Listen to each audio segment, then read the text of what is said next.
uvunjifu wa amani baada ya uchaguzi wa tarehe 29 mwezi wa 10 mwaka 2025.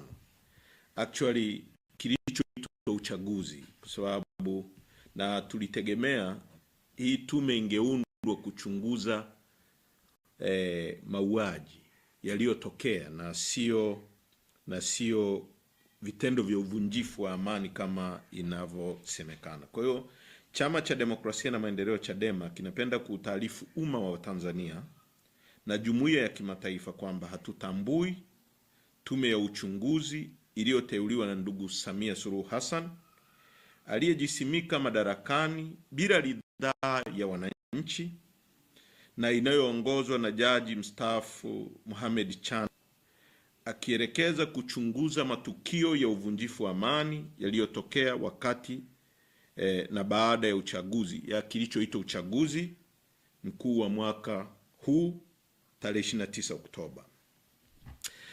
Kwanza na la msingi zaidi ni msimamo wetu unaotokana na ukweli kwamba mteuzi wa tume hiyo hana uhalali wa kisiasa, kisheria na kimaadili.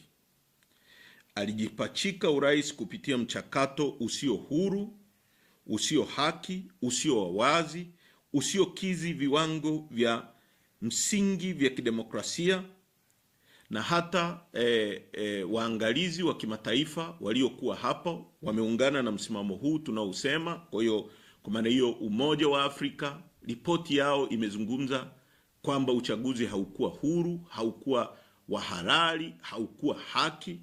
SADC wamesema hivyo na waangalizi wengine wote wa kimataifa. Hivyo hana mamlaka kimaadili wala kisiasa kuunda chombo cha kuchunguza uhalifu mkubwa uliofanywa na utawala wake dhidi ya raia waliokuwa wakidai haki zao za kidemokrasia na za kikatiba.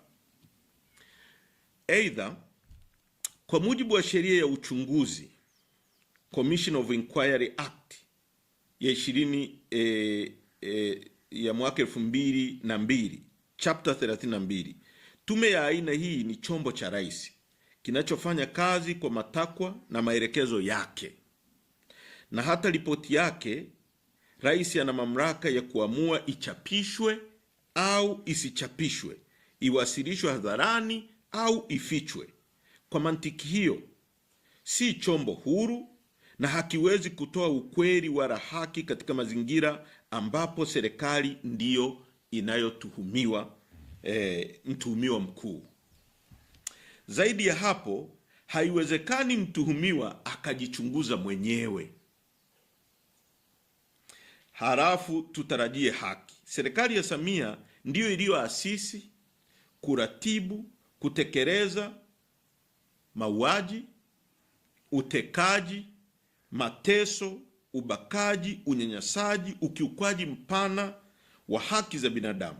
Wote walioteuliwa ndani ya tume hiyo waliwahi kuwa au ni watumishi wa serikali na wanachama wa CCM, jambo ambalo kimsingi linakiuka kanuni ya kimsingi kwamba ni tume huru, haipaswi kuwa na uhusiano wowote na serikali wala chama tawala.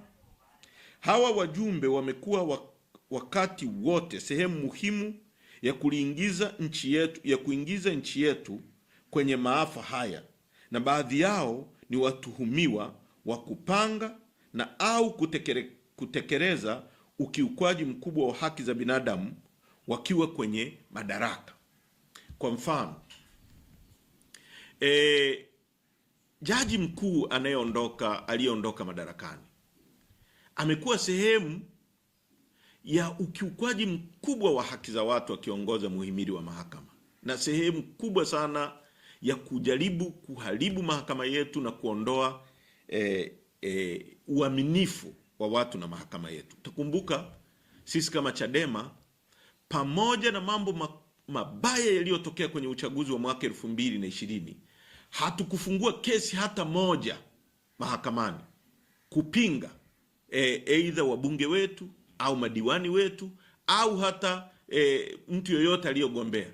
Na hii tulifanya deliberate, ni maamuzi yaliyokuwa ya kikao kwa sababu walikuwa hawana imani na mahakama katika mazingira ambayo mahakama ilikuwa inaongozwa. Lakini vile vile unaweza kujiuliza kwamba hata kama hawa watu hawakuwa na uhalali, je, walikuwa na dhamira sasa ya kutaka kuchimba na kupata kilichotokea hasa kwenye huu uchaguzi, kinachoitwa uchaguzi?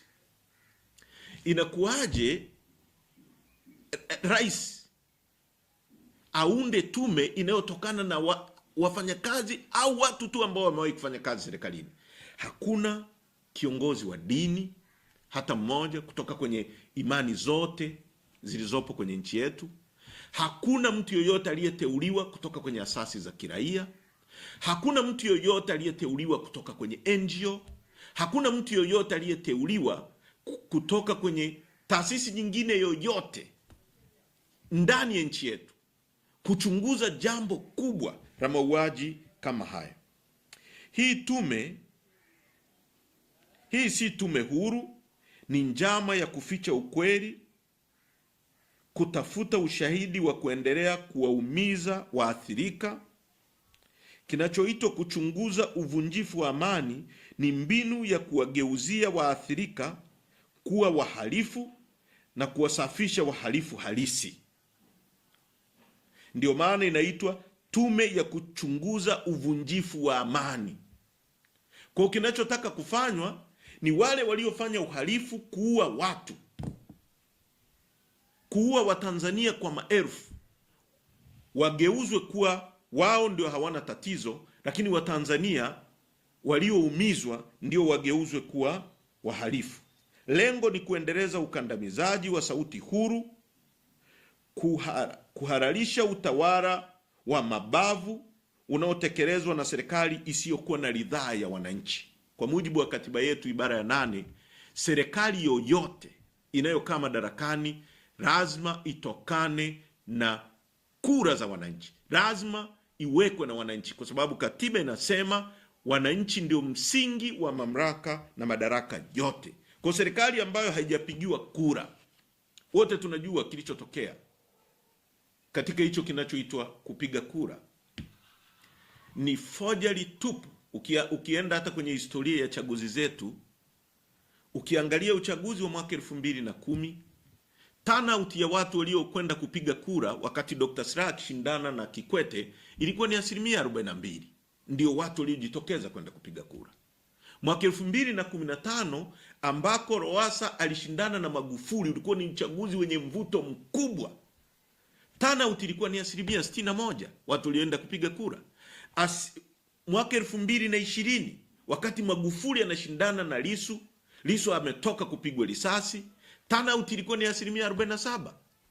Kwa hiyo unaangalia hizo takwimu, ghafla tu hiki kinachoitwa uchaguzi wa Samia ambao haukuwa na ushindani, kulikuwa na vyama vya mfukoni alivyovitengeneza yeye mwenyewe, havikuweza kuitisha hata mkutano wa watu 200 kwenye uwanja. Leo eti turnout imekuwa 88%. Ni matusi kwa Tanzania, kitu ambacho ni kuonesha kabisa kwamba ni takwimu zilizopikwa dhidi ya binadamu na ukiukwaji mkubwa wa haki za msingi za raia uliofanywa chini ya utawala wa Samia Suluhu Hassan.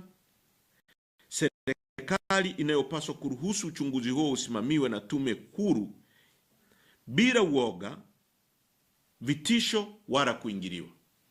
Kwa sisi msimamo wetu ni kwamba hiyo tume haitambuliki mpaka tume huru ya kimataifa inayoaminika kwa watu wote, ambayo watu watakuwa huru na watakuwa na imani nayo, wataenda kueleza matukio yaliyotokea kwa ndugu zao, kwa familia zao. Mpaka sasa ieleweke kwamba kuna mamia na maelfu ya watu ambao hawajui ndugu zao wako wapi, hawajapewa hata mili ya ndugu zao. Kuna watu ambao wametufikia wanatueleza wao wenyewe walichukua mili ya ndugu zao wakapeleka kwenye hospitali, baadaye kwa ajili ya kuandaa maandalizi ya mazishi, walipoenda wakanyimwa mili ya ndugu zao, wakaambiwa hawapo, na wakati walipeleka wao wenyewe.